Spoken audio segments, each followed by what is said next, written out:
Revenons-en à la situation particulièrement difficile des habitants, des parents d'élèves, des élèves eux-mêmes et des professeurs d'une école de Nîmes. Malheureusement, ce n'est pas un cas à part, mais tout de même, dans une école à Nîmes, 2/3 des élèves sont absents depuis lundi. Plus de la moitié des enseignants sont en arrêt maladie.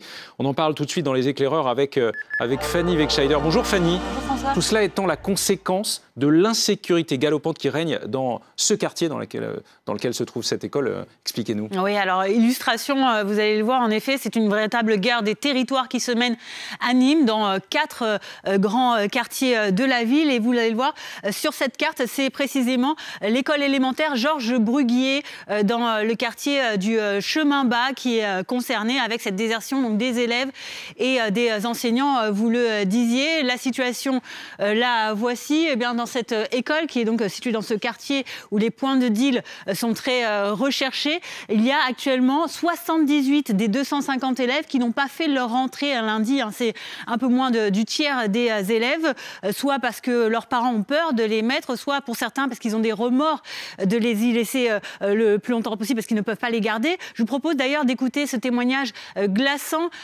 d'une enseignante qui explique notamment une fusillade qui a eu lieu il y a peu lors d'une sortie scolaire et qui vous explique un peu le contexte. En descendant du bus, on entend une rafale de pétards. On continue de faire descendre les enfants et je vois plusieurs personnes habillées en noir, cagoulées, et une autre petite fille rentrer dans le bus pour se confiner, comme on sait très bien le faire. On s'est allongé dans le bus avec les parents accompagnateurs et on a attendu qu'on vienne nous dire de pouvoir sortir du bus. Les fusillades, il y en a plusieurs, notamment mardi de la semaine dernière, le 20 février.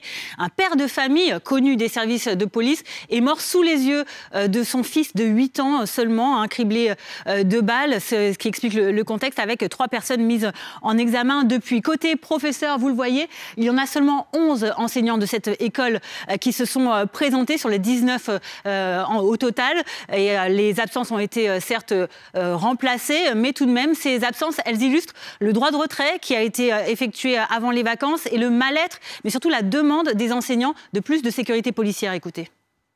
J'ai pas le choix parce que je suis en formation et je vis toute seule. Tout le quartier, on n'est pas bien. On est peur, on vit avec la peur. Est-ce qu'on va les mettre, est-ce qu'on va pas les mettre? On a peur qu'ils seront blessés avec les tirs.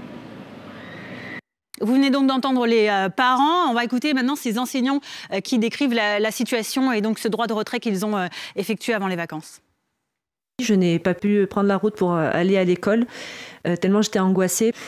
Oui, très difficile de dormir ces derniers temps. Il nous a été garanti aucune présence policière sur la durée. Je me suis dit, OK, on va avoir la police pendant quelques temps, on ne sait pas combien de temps. Clairement, ce n'est pas possible. Voilà, plus de présence policière, c'est ce que demandent notamment ces enseignants ainsi qu'une cellule psychologique. En tout cas, du côté du gouvernement, la ministre de l'Éducation nationale, Nicole Belloubet, prévoit de se rendre sur place vendredi. Merci beaucoup, merci Fanny. Autre école qui rencontre de sérieuses difficultés.